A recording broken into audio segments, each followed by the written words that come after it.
Rome, the name itself echoes with the tramp of legions, the roar of the Colosseum crowd, the murmur of the Senate. We see it in our mind's eye, a city of magnificent ruins basking under the Mediterranean sun. We walk its cobblestone streets, tracing the steps of emperors and gladiators, feeling the immense weight of history on the surface. But what if I told you that the Rome you see is only half the story? What if I told you that beneath the vibrant chaos of the modern city, beneath the Vespas and the tourists and the towering basilicas, lies another Rome entirely? A silent, secret city. A dark labyrinth of tunnels, tombs, and forgotten temples stretching for hundreds of miles into the earth.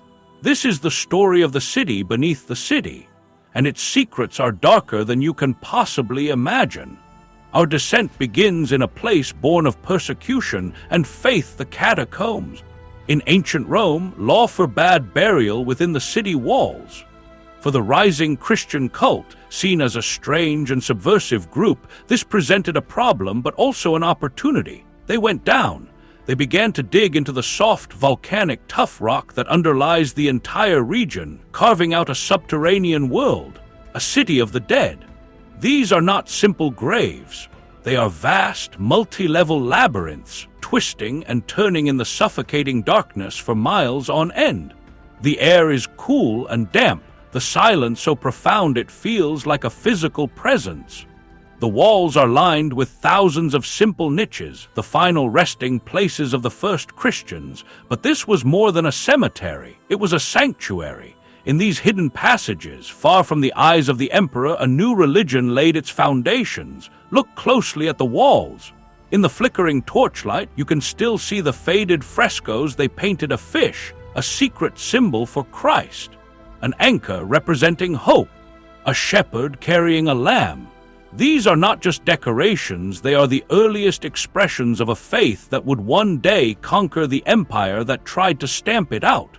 They were carving their future into the bones of the earth. But the catacombs are only the first layer.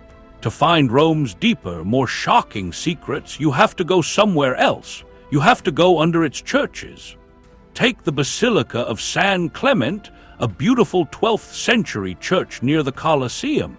A visitor might admire its golden mosaics and leave, thinking they've seen it all. They would be wrong. A small staircase in the corner leads down, and as you descend, you are not just going into a basement. You are walking backward in time. You emerge into the echoing space of another church. A massive 4th century basilica buried for centuries after it was damaged and abandoned. The air changes. You can see faded frescoes on the walls depicting the lives of saints, their colors muted by 1,000 years of darkness. You are standing in the church where Roman Christians worshipped when their faith had just become legal. But the journey is not over. Another staircase leads down, deeper still. The air becomes thick, humid. You hear the rhythmic drip of water. You have descended to the level of 1st century Rome, and what you find here will shake your understanding of the city.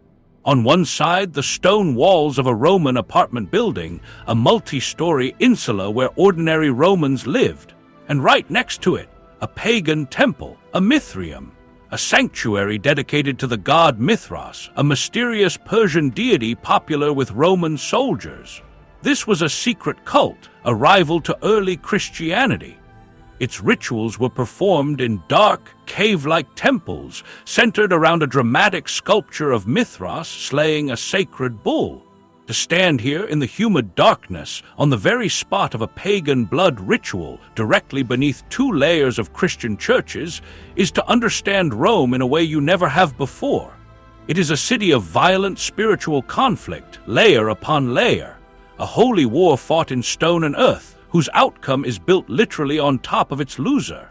But Rome's underworld isn't just about faith and death. It's about power. It's the unseen engine that allowed the city to function and dominate the world. And its heart is the Cloaca Maxima, the great sewer. This is not some simple drain pipe.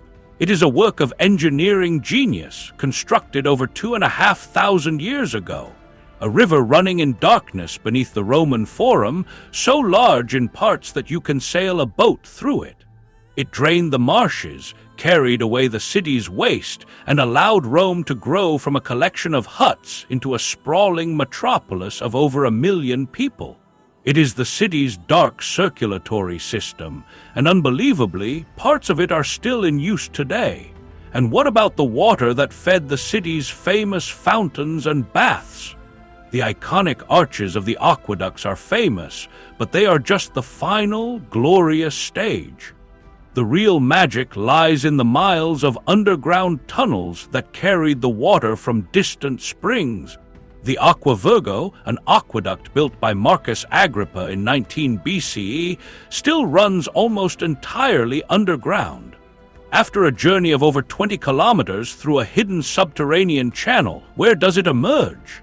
It feeds the single most famous fountain in the world, the Trevi Fountain. The spectacular display that tourists flock to see is powered by an ancient, invisible, underground river. To truly know Rome, you must understand this. The city is a living organism, a palimpsest, a lasagna of history. Every church, every piazza, every fountain is built upon a foundation of forgotten worlds. The underworld is not a dead space. It is Rome's subconscious. It is where the secrets of its faith, its power, its engineering, and its very survival are preserved in the cool, silent darkness. The empire may have fallen, but its foundations remain. And if you listen closely, in the silence of the tunnels beneath the streets, you can still hear the whispers of the city that was, the city that is, and the city that will always be. To know Rome, you must not only look up at its glory, you must look down into its soul.